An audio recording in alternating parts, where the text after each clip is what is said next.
का दोस्तों स्वागत है देशी समाचार के इस एपिसोड में। आज हम बात करेंगे किस तरह से पाकिस्तान, चाइना, अमेरिका, टर्की और बांग्लादेश ये सारे के सारे कंट्रीज अभी भारत से डरे हुए हैं और भारत की तरक्की को देखकर चिंतित है। उसके बाद बात करेंगे पाकिस्तान को तो उसकी औकात दिखा दी, लेकिन अब बांग्लादेश की बारी है क्या। उसके अलावा आखिर में हम बात करेंगे कांग्रेस पार्टी की। अगर भारत का कहीं नाम हो रहा हो, भारत का कहीं अच्छा हो रहा हो, वहाँ पे कांग्रेस पार्टी उसका विरोध करने कैसे नहीं आई, इन सब चीज़ों के बारे में बात करेंगे। चलिए शुरू करते हैं।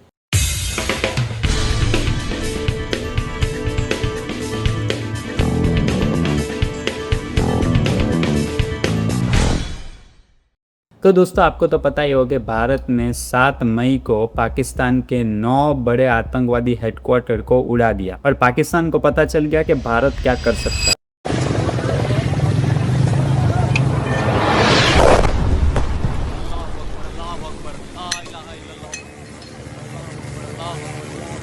लेकिन पाकिस्तान तो पाकिस्तान है। वो कहते हैं ना कि कुत्ते की पूंछ टेढ़ी की टेढ़ी रहती है, तो मुझे लगता है कि पाकिस्तान के लिए ही कहा गया है। तो पाकिस्तान को भी लगा हम भी कुछ करते हैं, अपने लोगों को क्या जवाब देंगे। तो उसने रिटेलिएशन में भारत के 26 शहरों पर ड्रोन और मिसाइल से हमला किया, जिसका भारत के एडीएस एयर डिफेंस सिस्टम ने ऐसा जवाब दिया कि एक भी ड्रोन या मिसाइल अपने टारगेट को हिट नहीं कर पाई और यहाँ तक कि एक भी ड्रोन या मिसाइल फटी भी नहीं।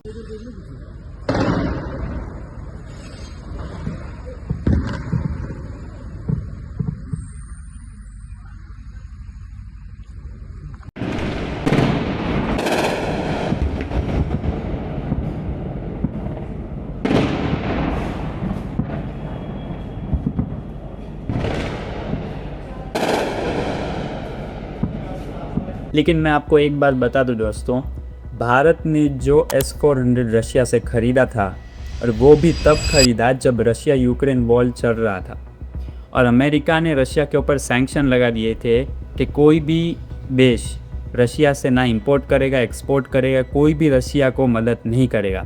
लेकिन तब भारत ने रशिया से S-400 खरीदे और रशिया से कच्चा तेल भी खरीदा और इसे रिफाइन करके हमने यूज़ किया और यूरोप को भी वो तेल बेचा। यूरोप ने वो तेल खरीदा ये जानते हुए भी कि रशिया का ही तेल है जो कि भारत हमें रिफाइन करके बेच रहा है, लेकिन उनको भी पता है, उनको भी ज़रूरत है, हमको भी ज़रूरत थी और रशिया को भी ज़रूरत थी अपनी इकोनॉमी को संभालने के लिए। उसके अलावा दोस्तों जब S-400 हम खरीद रहे थे तब भारत के अंदर भी उसका विरोध हो रहा था। ये कहा जा रहा था कि भाई इसकी क्या ज़रूरत है, फालतू में डिफेंस में खर्चा कर रहे हो, इसकी ज़रूरत ही नहीं है, खरीदने का कोई मतलब नहीं बनता। लेकिन अब जाके उन लोगों को पता चल रहा है कि हमने क्यों खरीदा और इसका क्या कारण था। जिस तरीके से हर एक ड्रोन या मिसाइल को हवा में ही नेस्तनाबूद कर दिया और एक भी ड्रोन या मिसाइल अपने टारगेट को हिट नहीं की, तो अब लोगों को पता चल रहा है कि जो S-400 खरीदा वो क्यों खरीदा। लेकिन दोस्तों जिस तरीके से भारत ने पाकिस्तान का हाल किया है और पाकिस्तान का एयर डिफेंस सिस्टम जिस तरीके से एक्सपोज हुआ है, और ये मैं आपको बता दूं कि पाकिस्तान के पास जो हथियार है वो भी वीक के लिए हुए हैं। 80% से ज़्यादा पाकिस्तान के पास हथियार है वो तो बाहर से आए हुए हैं। मिसाइल वो चाइना की, जेट तो वो बोले अमेरिका के, ड्रोन तो वो टर्की के। पाकिस्तान का उसमें क्या है वो तो पता ही नहीं चल रहा। तो ऑपरेशन सिंदूर को पाकिस्तान तक सीमित मत रखिए, इससे चाइना, US और टर्की के जितने भी वेपन्स हैं उनके ऊपर भी सवाल उठते हैं। और चाइना की वेपन डेवलपमेंट कंपनी है, उसके तो शेयर्स भी अब नीचे गिर रहे हैं और लोगों को पता चल रहा है कि इनके वेपन्स तो काम के नहीं है, भारत के वेपन्स काम के, हम भारत में निवेश करेंगे। अब बात करेंगे बांग्लादेश की, क्योंकि वो भी भारत से ये कह रहा है कि भाई पाकिस्तान पे तो एक्शन लिया ही है, हम पे भी कुछ एक्शन खरीदो। तो हुआ यूँ है दोस्तों कि बांग्लादेश का so called PM Mohammad Yunus वो चाइना जाता है और वहाँ पे ये कहता है कि बांग्लादेश एकमात्र देश है जो नॉर्थ ईस्ट में है एंड 7 सिस्टर का सारा इंपोर्ट एक्सपोर्ट हम ही देखते हैं। तो आप ये देखिए कि उसने भारत के 7 सिस्टर्स नहीं कहा, उसने सिर्फ कहा कि 7 सिस्टर्स। उसके अलावा चाइना और बांग्लादेश ये दोनों मिलकर, बांग्लादेश में एक एयरपोर्ट है लाल मोनीरात एयरफील्ड, उसके रीडेवलपमेंट का प्रोजेक्ट स्टार्ट कर रहे हैं, जो कि भारत की सीमा से 15 से 20 किलोमीटर की दूरी पर ही है एंड जो कि सिलीगुड़ी गलियारे, जिसे चिकन नेक भी कहते हैं, जिससे हमारा पूरा नॉर्थ ईस्ट कनेक्ट करता है, उसके भी करीब है। तो दोस्तों इन सब चीज़ों से वो भारत को उकसा रहा है और भारत को ये कह रहा है कि भाई हम पर भी कोई एक्शन लो, हमको भी ब्रह्मोस का मज़ा चखना ही है। तो दोस्तों मेरे हिसाब से तो इसका एक ही रास्ता है कि जो सिलीगुड़ी गलियारा है जिसे चिकन नेक कहते हैं, उसको चौड़ा कर देते हैं। बांग्लादेश की कुछ सीमा जो है वो भारत के अंदर ले लेते हैं। लेकिन आप सभी को पता है कि भारत एक विस्तारवादी सोच नहीं रखता है, लेकिन भारत की अखंडता और भारत की सुरक्षा के लिए मुझे लगता है कि ये करना ज़रूरी है। वहाँ पर भी कुछ ना कुछ डेवलपमेंट होगा ही, तो आप पाकिस्तान के साथ साथ बांग्लादेश पर भी नज़र बनाए रखो।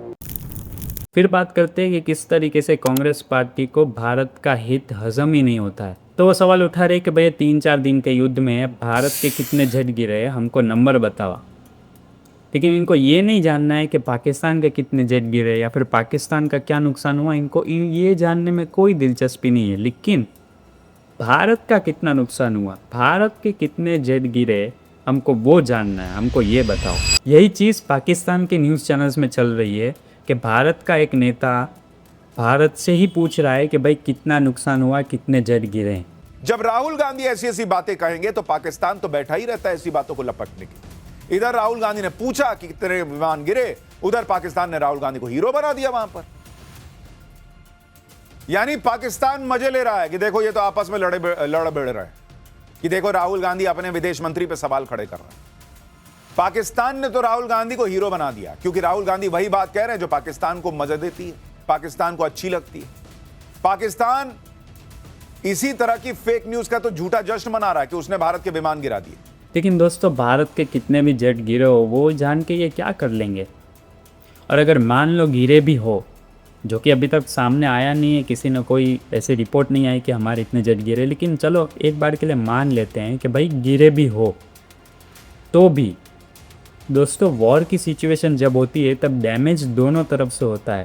ऐसा नहीं कि एक साइड पूरी तरह से नुकसान कर दिया सामने वाले का, हमारा खुद का भी नुकसान होगा लेकिन सामने वाले का भी नुकसान होगा। एंड जब डिफेंस की प्रेस कॉन्फ्रेंस हुई थी तब वहाँ पे भी साफ साफ ये कहा गया था कि हमारे किसी पायलट को क्षति नहीं पहुँची है, सारे के सारे पायलट सुरक्षित है। All I can say is that we have achieved our objectives that we selected and all our pilots are back home. तो जेट जान के क्या करेंगे। फिर कह रहे हैं कि विदेश मंत्री ने पहले से ही इन्फॉर्म कर दिया पाकिस्तान को कि भाई हम हमला करने वाले हैं। तो मेरे हिसाब से दोस्तों जब ये पहलगाम का अटैक हुआ उसके बाद से सरकार सामने से कह रही है कि इसका मुंह तोड़ जवाब मिलेगा और ऐसी सज़ा मिलेगी जिसकी कल्पना भी नहीं की होगी। तो इसमें पहले से बताने वाली बात कहाँ से आ गई पता नहीं। और अगर पहले से बता भी दिया हो तो पाकिस्तान क्या ये सोचेगा कि भाई अब हम पे हमला करने वाले, हमला होने दो।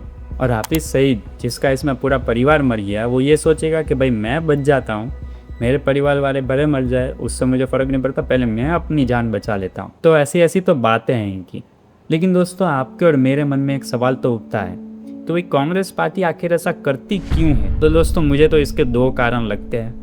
पहला तो ऐसा लगता है कि भाई जो 11 साल से सत्ता में नहीं आए, एक तो उसकी जो खुन्नस है, उसका जो दुख है वो इसमें दिखता है कि किसी तरीके से कहीं ना कहीं से अगर मोदी को क्रेडिट मिल रहा हो तो वो इनसे बर्दाश्त नहीं होता है। उनको लगता है कि कहीं ना कहीं से तो मोदी को घेरे हैं ताकि हमको कुछ तो समर्थन मिले, कोई तो वोट डाले, कुछ तो सीटें आए। अब मोदी के विरोध में बोले वो तो ठीक है, लेकिन मोदी के विरोध में बोलने की आड़ में भारत के भी विरोध में बोलना चालू कर देते।